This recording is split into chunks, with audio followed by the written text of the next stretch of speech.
What if I told you, the first shots of economic warfare weren't fired with guns, but with taxes on wool and salt?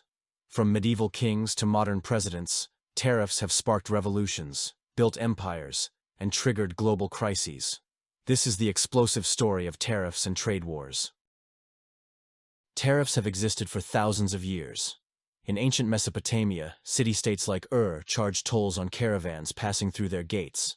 The Roman Empire expanded the system, taxing imports and exports to fund its armies and infrastructure. From the start, tariffs weren't just about revenue. They were about controlling the flow of power and wealth. By the Middle Ages, tariffs evolved into sharp political tools. England taxed French wine. Venice charged rival cities heavy fees to use their ports. Rulers realized tariffs could forge alliances or destroy competitors. Trade wasn't just business anymore. It was a high-stakes political chessboard. In the 16th to 18th centuries, mercantilism reigned supreme. Nations believed wealth was finite and had to be hoarded. Britain, France, and Spain used tariffs to shield their industries and dominate colonial trade. The rule was simple: export more, import less, and punish your rivals with taxes. But mercantilism had consequences. In the American colonies, resentment exploded over British taxes, like the Sugar Act and the Tea Act. No taxation without representation became the rallying cry. When colonists dumped British tea into Boston Harbor, it wasn't just protest. It was economic rebellion. After independence, the United States faced a choice: free trade or protectionism. Alexander Hamilton argued fiercely for tariffs to protect American industries. In the early 1800s, Congress agreed, using tariffs to shield manufacturers from British competition. It sparked a national debate that still echoes today. Not everyone supported tariffs. Southern states, reliant on imported goods and exports, felt crushed by rising taxes.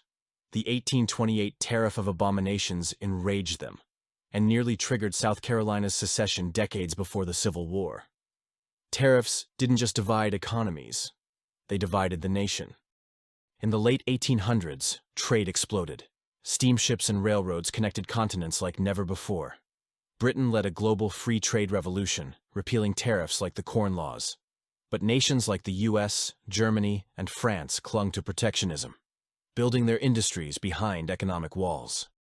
Protectionism sparked new trade wars. Germany, France, and the United States escalated tariff battles through the early 20th century. Factories became weapons, and markets turned into battlegrounds. After the 1929 crash, the U.S. raised tariffs with the infamous Smoot-Hawley Act. Over 20,000 imported goods were taxed, and global retaliation was swift. Trade collapsed. Economists agree today, Smoot-Hawley helped deepen the Great Depression. After World War II, nations vowed not to repeat past mistakes. The General Agreement on Tariffs and Trade, GATT, was born, aiming to lower barriers and promote cooperation. Decades later, GATT evolved into today's World Trade Organization. In the 1990s, free trade deals exploded. NAFTA connected the US, Canada, and Mexico.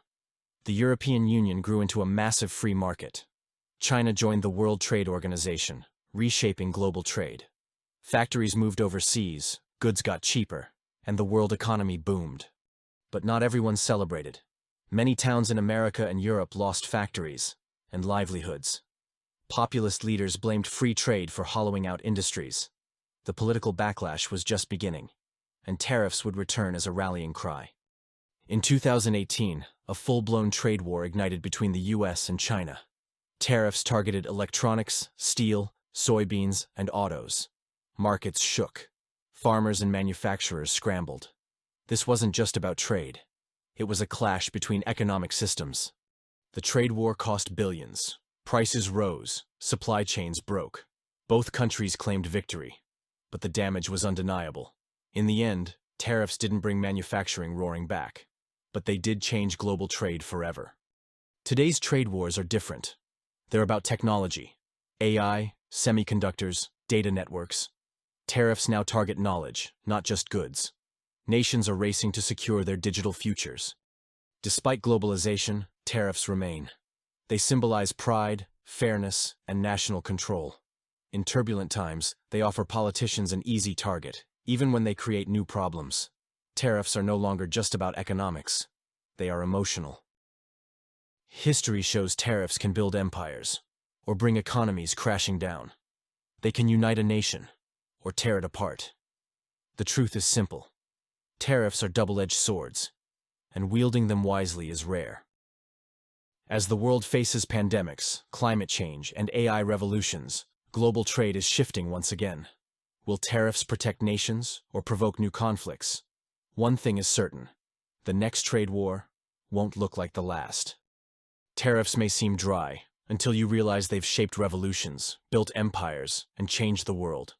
If you learned something new today, subscribe to Drawing History, where we bring the past to life, one sketch at a time.